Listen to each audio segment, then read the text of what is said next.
नमस्कार, मी सुमित शंकर सावंत आणि तुम्ही पाहताय TV9 मराठी न्यूज टॉप 9 या बुलेटिनमध्ये तुमचं स्वागत। सुरुवातीला ग्रामपंचायत निवडणूक होते, त्या संदर्भात मतदान होत आहे, त्या संदर्भातल्या आपण बातम्या बघूयात। राज्यात 2369 ग्रामपंचायतीसाठी मतदान, काही ठिकाणी राडा, कुठे भानामतीचे प्रकार तर काही ठिकाणी पैसे वाटपाचे आरोप। उद्या मतमोजणीनंतर समजणार मतदारांचा कौल। सुनेत्रा पवारांनी बजावलाय मतदानाचा हक्क, तर तब्येतीच्या कारणामुळे अजितदादा मतदानाला गैरहजर। काटेवाडीमध्ये विजय निश्चित, सुनेत्रा पवारांची भावना। बारामतीच्या काटेवाडीमध्ये 4000 ग्रामस्थांना पैशांचं वाटप, भाजप पॅनल प्रमुखांचा अजित पवार गटावर आरोप आहे। तर पैसे वाटले म्हणता मग पुरावे द्या, माजी सरपंचांचं उत्तर।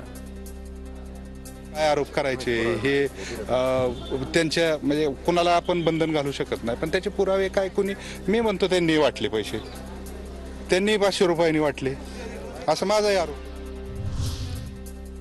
बीड जिल्ह्यातील परळीत 3 ग्रामपंचायतींसाठी मतदान, तर नागरी सुविधांच्या अभावामुळे आनंदवाडी ग्रामपंचायतीचा मतदानावर बहिष्कार। कोल्हापुरातील चिंचवड मतदान केंद्रावर 2 गटाचे उमेदवार आणि प्रतिनिधी भिडले। मतदान करण्याच्या सांगण्यावरून वाद, पोलिसांनी सगळ्यांना मतदान केंद्राबाहेर काढलं। अमरावतीतल्या कार्ला ग्रामपंचायतमध्ये निवडणूक मतदान केंद्रावर 2 गटात तुफान बाचाबाची। मतदान केंद्राच्या कक्षामध्ये उमेदवारांच्या प्रतिनिधींवरून राडा, तर पोलिसांनी दोन्ही गटाच्या कार्यकर्त्यांना काढलं बाहेर। भंडारा जिल्ह्यात 64 ग्रामपंचायतींच्या सार्वत्रिक निवडणुकांसाठी मतदान। काँग्रेसचे नाना पटोले, खासदार प्रफुल्ल पटेल, भाजप आमदार परिणय फुकेंची प्रतिष्ठा पणाला। अहमदनगरच्या पुणतांबा ग्रामपंचायतमध्ये महिला राज येणार, एकूण 18 पैकी सरपंच पदासह 9 महिला सदस्य होणार। पुण्याच्या शेळगाव ग्रामविकास अधिकारी चंद्रकांत जगतापांच्या संकल्पनेतून आदर्श मतदान केंद्राची उभारणी। मतदान करण्यासाठी आलेल्या अपंगांसाठी व्हीलचेअर, तर नागरिकांसाठी पाणी आणि शौचालयाची व्यवस्था।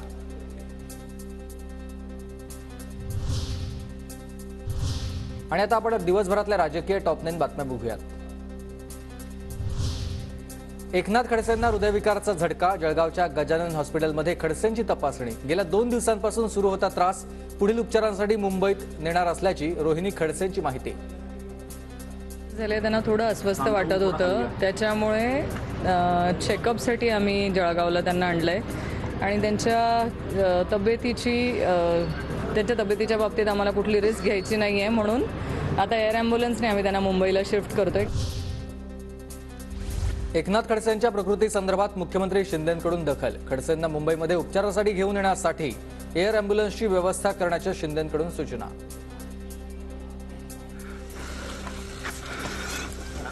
अरे ते एअर ॲम्ब्युलन्स अरेंज कर ताबडतोब। एकनाथ खडसेंचं का ते हार्ट अटॅक आला त्यांना, हा इमिजिएट। माझ्या डोळ्या देखत मुलांना मुख्यमंत्री व्हावं ही इच्छा, अजित पवारांच्या आई आशाताई पवार यांची भावना।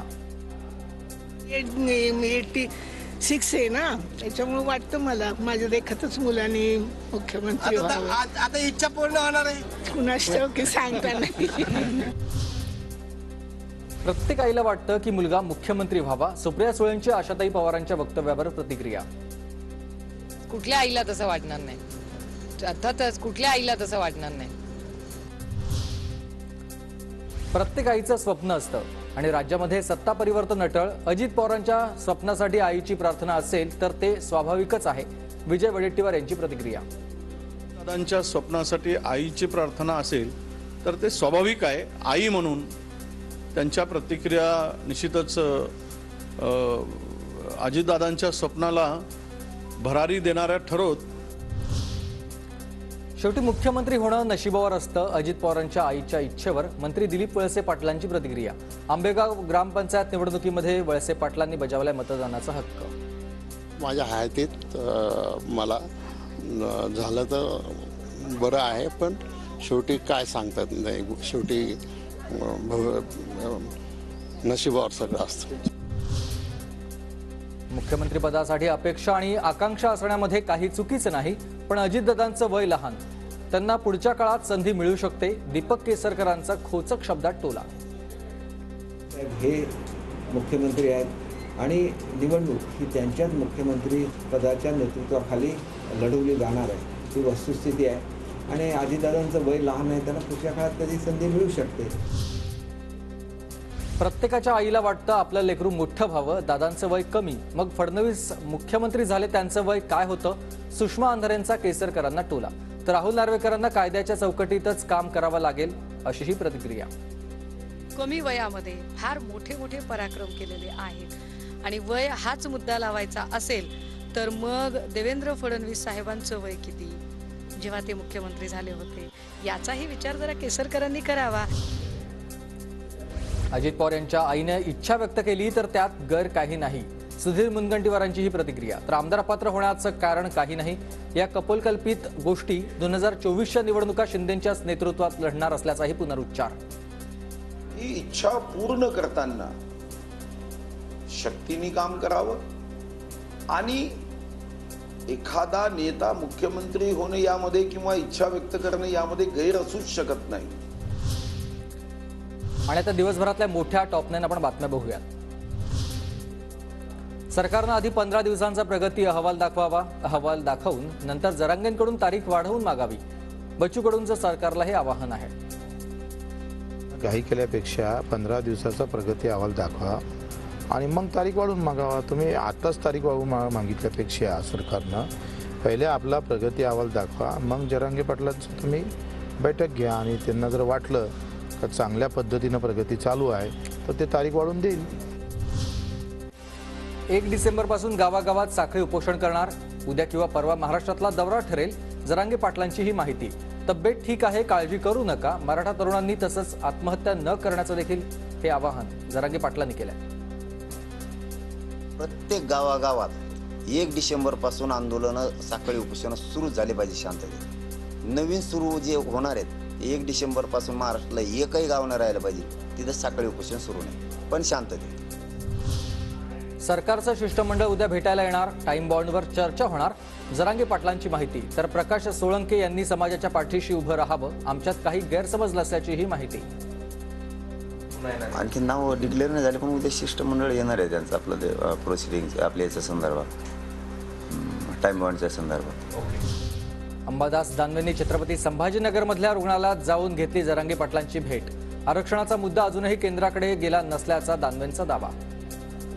सरकार योग्य दिशेनं काम करत आहे असं म्हणायला काही हरकत नाही, परंतु वेळ किती घेणार हा प्रश्न आहे ना. केंद्राशी याच्यासाठी बोलणं जरुरी आहे. केंद्राच्या दरबारात अजून सरकारने हे म्हणणंच मांडलं का नाही मांडलं हा प्रश्न आहे. गोंदिया विमानतळावर प्रफुल्ल पटेल यांनी घेतली पंतप्रधान नरेंद्र मोदींची भेट. मोदी मध्य प्रदेशला जात असतानाच झाली भेट. भेटीचा तपशील गुलदस्त्यात. बीडमधल्या दगडफेक आणि जाळपोळीनंतर मंत्री धनंजय मुंडेंकडून शिंदे गट आणि जयदत्त क्षीरसागर यांच्या कार्यालयाची पाहणी करण्यात आली. क्षीरसागर पंडित सोळंकेंची देखील घेतली भेट. मराठवाड्याला पाण्यासाठी भीक का मागावी लागते? आमच्या हक्काचं न्यायालयानं दिलेल्या आदेशानुसार पाणी द्यावं. आमदार संजय शिरसाट आक्रमक. मुळामध्ये प्रश्न असा आहे की दरवेळेला आम्हाला ह्या पाणी प्रश्नासाठी भीक का मागावं लागते हा आमचा बेसिक प्रश्न आहे. म्हणून आमची जी काही वारंवार मागणी आहे की आम्हाला पाणी हक्काचं आमचं द्या, कोर्टाच्या निर्णयानुसार पाणी द्या. भारत पाकिस्तान सीमेवर उद्या छत्रपती शिवाजी महाराजांच्या पुतळ्याचं अनावरण होणार. मुख्यमंत्रीही उपस्थित असतील. कुपवाड्यामध्ये पुणेकर संस्थांच्या मदतीनं पुतळ्याची उभारणी करण्यात आली. मुख्यमंत्री महोदय आणि मी स्वतः छत्रपती शिवाजी महाराजांच्या देखण्या पुतळ्याचं अनावरण करण्यासाठी जातोय. त्या पाकिस्तान सीमेवर छत्रपती शिवाजी महाराजांचा तलवार उगारलेला हा स्टॅच्यू इथं असणाऱ्या आर्मीमध्ये सुद्धा एक नवीन चैतन्य निर्माण करेल. सर्वोच्च न्यायालयाचा निर्णय विधिमंडळाला नाकारता येणार नाही. सरन्यायाधीश धनंजय चंद्रचूड यांचं परखड मत. दिवसभरातल्या महत्त्वाच्या टॉप 9 आपण बातम्या आता बघूयात. मुंबई उत्तर पश्चिम लोकसभा मतदारसंघावर रामदास कदमांचा दावा. गजानन कीर्तीकर उभे न राहिल्यास सिद्धेश कदम उमेदवारी मागतील. रामदास कदमांचं मोठं वक्तव्य. हे आता त्यांचं वय झालेलं आहे, ते कदाचित उभे झाले नाहीत तर तिथं ते मागतील शिवसेनेकडून, एकनाथ शिंदेकडून. आपला हक्क आहे, आपला अधिकार आहे. पण गजाभाऊ जर उभे झाले निवडणुकीला तर सिद्धेश कदम तिथे लोकसभेला उभे राहणार नाहीत, हा माझा दावा आहे. मुख्यमंत्री एकनाथ शिंदे साताऱ्यातल्या दरेगावात शेती करण्यात व्यस्त. शिंदेंचा 2 दिवस दरेगावात मुक्काम. शेती कामात वेगळाच आनंद. शेती आणि मातीशी कनेक्शन असल्याची शिंदेंची प्रतिक्रिया. की आपोआप पाय शेतीकडे वळतात. थोडा का वेळ होईना या शेतीमध्ये एक करताना एक वेगळा आनंद मला नक्की होतो आणि शेतीतलं काम मी मनापासून करण्याचा प्रयत्न करतो. याचा मला एक वेगळा आनंद आहे.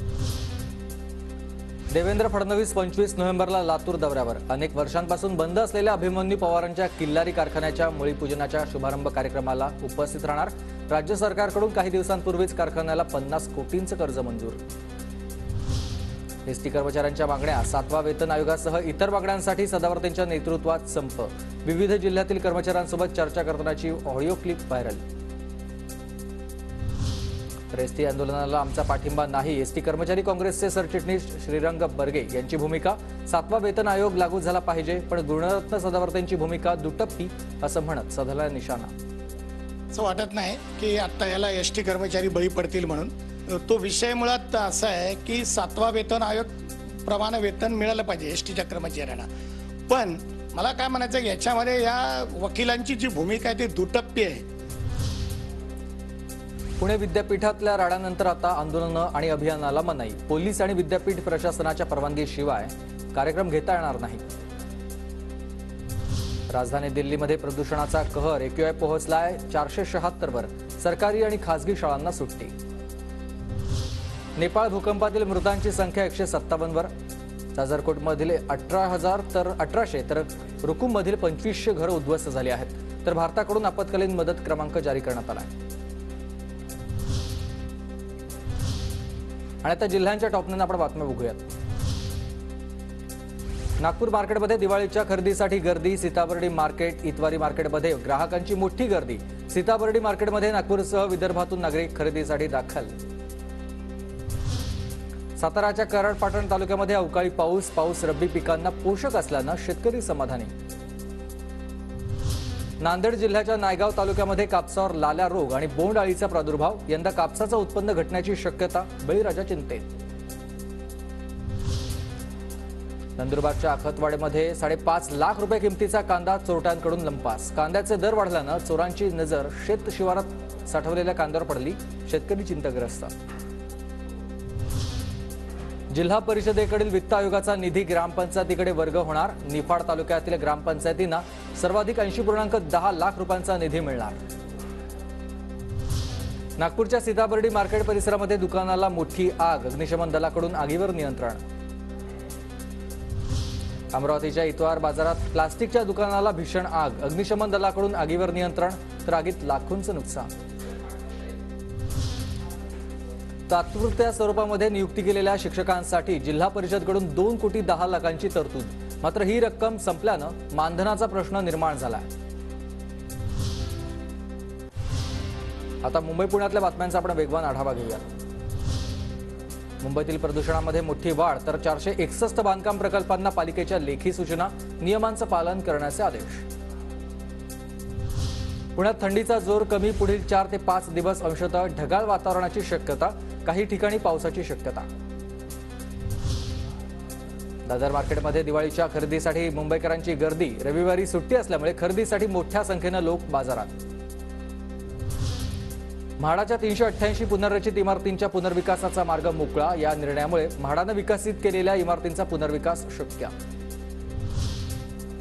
मध्य रेल्वेच्या छत्रपती शिवाजी महाराज टर्मिनसवरील फलाट क्रमांक 10 आणि 11चं विस्तारीकरण मार्च अखेरपर्यंत पूर्ण होणं अपेक्षित. आता 24 डब्यांच्या लांब पल्ल्यांच्या गाड्या उभ्या राहण्यास फलाट सक्षम होणार.